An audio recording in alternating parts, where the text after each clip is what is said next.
So, hey ENB and anyone else who happens to be listening to this, I've got to say, I do actually agree with most of your points on Dark Souls, and you do have a very good vision of where the franchise should be taken in the future. Some things I don't agree with, and some things I think additions should just be made, or maybe a compromise better, and this would especially be in the story. Now, I highly agree with your comparison of Dark Souls and Kingdoms of Amalur, in that Dark Souls, you really have to explore for your story and that wonderful lore, but it is there if you want it, whereas Kingdom of Amalur does kind of spoon feed you it as you go. So I don't think that's certainly the direction to go with, but I think the problem with Dark Souls story is if you don't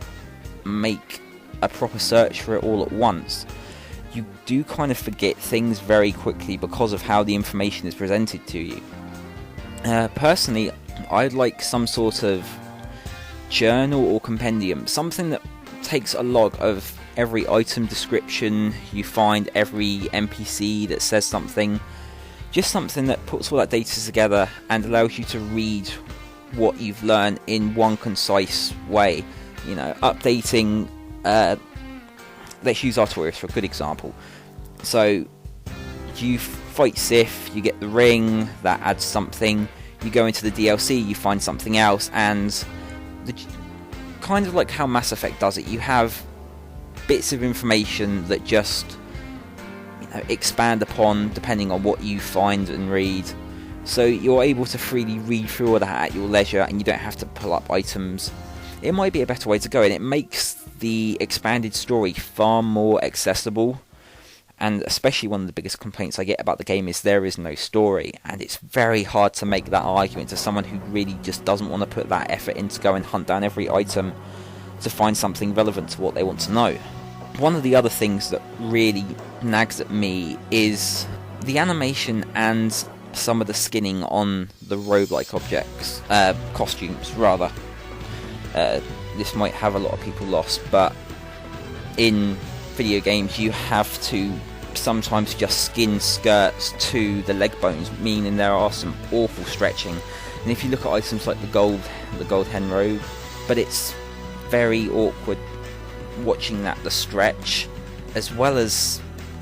when it's going up ladders, there's all sorts of clipping there. I'd just like to see some dynamics, if they can improve the engine so it doesn't cause more slowdown. Obviously anyone on the consoles gets the awful slowdown in Blighttown, and I've had some awful stuff in Lost Izalith as well. Getting back to what you mentioned about DLC armor packs, I don't know. Yes, I love the idea of DLC armor packs, but I also think some sort of in-game customization could be achieved. Now, to drag a game into this that probably isn't worth mentioning for anything other than this, but Too Human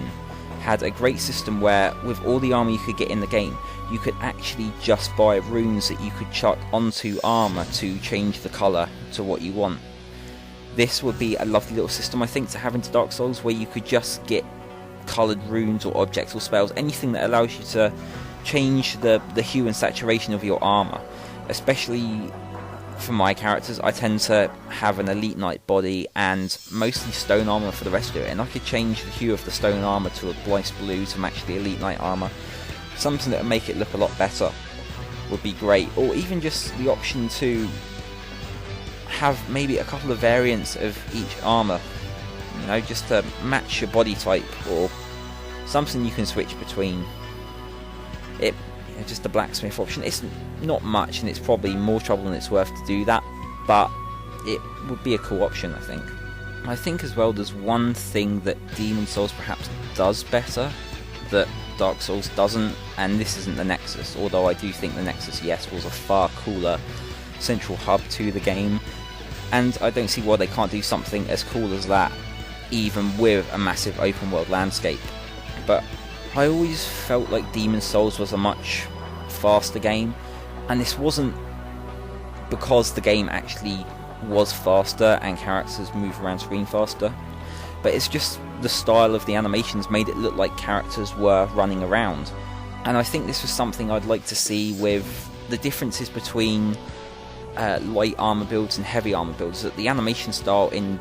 Demon's Souls is very fast and not so... It's hard to say, really, but I think anyone who's seen both of those games knows what I mean by seeing how it looks like the movements on those characters are faster and swifter, whereas in Dark Souls they're much more heavy and precise. I think that would be a great little visual contrast between a light armor build and a heavy armor build,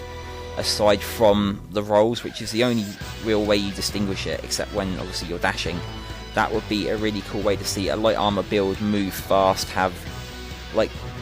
bigger wrist flicks, or just subtle movements that don't really affect gameplay but just look the part, whereas a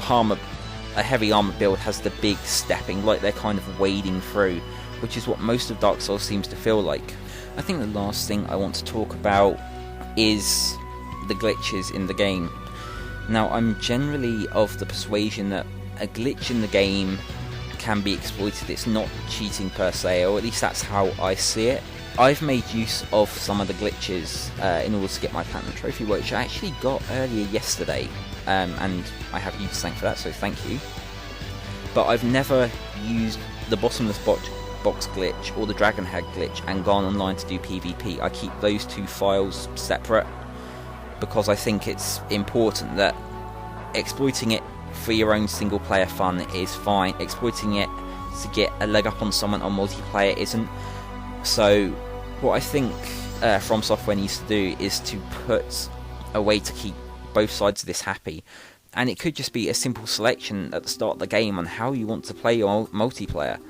giving someone the option of keeping their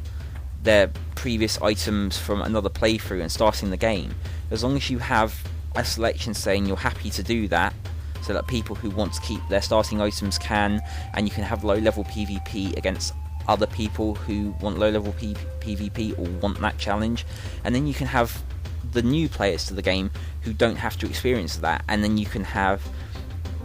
like expert players invading them but not with the higher level items, so you actually get a true test of how skillful those players are, not by having far more powerful items, but being at a level playing field, and the skill of the player is going to be what counts. Anyway, so they're my thoughts, and thanks for everything you've done for the community so far, because the Dark Souls community is fantastic, and it's seriously kept me going through some of the harder parts of Dark Souls when I've just been completely lost. I spent the first half a year in a house with no internet, so I was never able to try the PvP, so it's fantastic now I've actually got to experience everything the game has to offer. Anyway, see you everyone.